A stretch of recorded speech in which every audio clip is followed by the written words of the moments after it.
얼마 전 제가 사는 건물에 불이 났습니다. 다행히 큰 불로 번지진 않았고 한 주민의 신고로 미리 거주자들이 대피해서 큰 화는 면할 수 있었는데요. 이로 인해 400만 원 상당의 재산 피해가 났고 건물 입주민이 불안에 떨어야만 했습니다.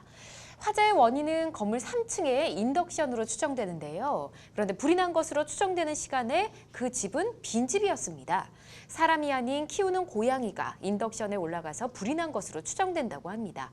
사람이 아닌 고양이가 실화범일 때 보상 처리는 가능한 걸까요? 라고 보내주셨네요. 아이고, 저도 이런 비슷한 내용의 기사를 본 적이 있습니다. 고양이가 이제 인덕션이다 보니까 버튼을 누르면 불이 켜져서 이게 좀 과열돼서 불이 났다 이런 내용이었는데 우선은 일반적인 경우를 놓고 일단 보도록 하겠습니다. 고의가 아닌 과실로 이 공용 건축물에 사람이 실화를 저지른다. 당연히 법적 책임을 피하기는 어려울 것 같은데요. 그렇죠? 네, 어떻습니까? 법적 책임에 대해서 말씀드리면 네. 형사 책임과 민사 책임 두 가지로 나눌 수가 있습니다. 우선 형사 책임부터 말씀드리면 고의 또는 과실이라는 것에 이제 형사 책임의 대원칙은 고의범만 먼저 처벌을 합니다. 네. 그래서 과실범으로 처벌되려면 반드시 법 규정이 있어야만 처벌되는 것이 원칙입니다. 예. 그래서 실화 책임도 역시 과실범이기 때문에 네. 법 규정이 있느냐를 보셔야 되는데 당연히 형사 책임에 대한 처벌 규정이 존재합니다. 그런데 이제 실화의 경우에는 실화죄의 이 과실이 고의에 준하는 중과실인지 아니면 가벼운 경과실인지에 따라 이제 적용되는 법 조문도 달라지고 처벌 수위도 달라집니다. 그러니까 형사 책임이 발생하는 것은 맞지만 네. 중과실, 경과실에 따라 책임 수위가 달라지고 이제 민사 책임을 보면 손해배상 책임이라는 금전적인 책임의 문제인데 민사 책임에서는 고의, 과실 모두 책임이 발생하는 것이 원칙입니다. 그래서 실화에 있어서도 역시 과실이 인정된다면 해당 사람이 이제 손해배상 책임을 부담하게 됩니다. 당연한 거겠죠. 예. 알겠습니다.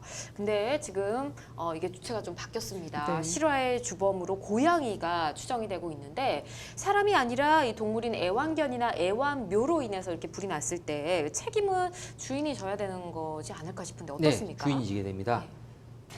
일단 주인이 불법행위로 책임을 지게 되는데 그 이유는 애완동물은 네. 사람이 아니고 물건입니다. 네. 물건, 주인의 물건이 결국은 이렇게 실화를 저지르게 된 건데 그건 네. 주인이 과실로 실화를 저지른 거와 마찬가지가 됩니다. 그래서 주인이 책임지게 됩니다. 그렇군요. 아유 참 고의가 아니고 실수로 이런 실화가 발생한 건데 사고 피해 보상액이 또 나오지 않았습니까? 이 전부 실화를 저지른 사람이 이에 따르면 뭐 주인이 책임을 져야 되는 건지 다 보상을 해야 되는 건가요? 네, 그러니까 주인의 책임이 있다라는 전제에서 예. 그러면 그 책임 범위가 어디까지이냐라는 예. 부분이 문제가 되는데 일단 말씀드린 대로 과실에 의한 책임도 실화 책임 발생한다. 그러니까 손해배상 책임 발생한다라고 말씀을 드렸는데 네. 이 경우에 민법의 특별법인 실화 책임에 관한 법률이 있습니다. 예. 그래서 이 법에 의하면 말씀드린 그 중과실이냐 경과실이냐에 따라 또 다른데요. 네. 중과실인 경우에는 책임을 경감할 수 없다는 규정이 있습니다. 그래서 반대로 해석하면 경과실일 때는 경감을 할 수 있지만 책임 네. 범위를 중과실인 경우에는 책임 범위를 경감할 수는 없는 것입니다. 예. 또한 이제 여기에서 이 법률에 의하면 경감할 때에 고려할 요소들이 있는데요. 경감 요소는 화재의 원인과 규모가 무엇이냐, 또 피해 대상과 정도가 어떠냐, 네. 또 연소 피해 확대의 원인, 그리고 이제 피해 확대를 방지하기 위한 실화자의 노력이 어떠하냐, 또 이제 피해자나 배상 책임자의 경제 상태가 어떠하냐 이런 부분을 다 종합적으로 고려해서 이제 결정을 하게 됩니다. 그렇군요. 화재가 난 거는 경과실은 아닐 것 같은데요. 네. 중과실일 것 같은데 이것저것 다 따져가지고 좀 보상을 이 주인이 해야 되지 않을까 이런 생각이 듭니다. 네.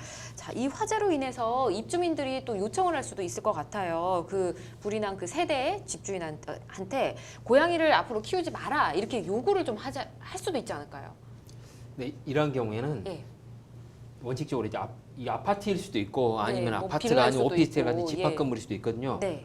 아파트 관리 규약이나 집합 건물 관리 규약 내용에 이런 애완동물 고양이를 이제 키우지 않도록 돼 있는 규정이 있다면 당연히 이제 이런 경우는 요구를 해도 당연히 받아들여야 되겠죠. 네. 그런데 보통은 이제 그런 규약이 없는 경우가 많습니다. 근데 그러한 경우 그리고 이제 이분이 만약 이 입주민이 이제 임차인이다. 네. 근데 이 집주인하고 임대차 계약을 작성할 때 애완동물 사육금지 특약이 기재돼 있다면 그 집주인이 이제 말하자면 여기에 대해서 이게 그런 경우는 특이하게 기재되면 사적자치 원칙에 따라 계약 내용 효력이 인정됩니다. 그래서 집주인이 요청하거나 예. 아니면 집주인을 통해 가지고 다른 사람이 말하자면 개왕이를 더 이상 키우지 말라 요청하면 따라야 되지만 그런 조항이 없으면 요청에 응할 의무가 없으므로 결국 원칙적으로는 응할 의무가 없는 걸로 봐야 될 겁니다.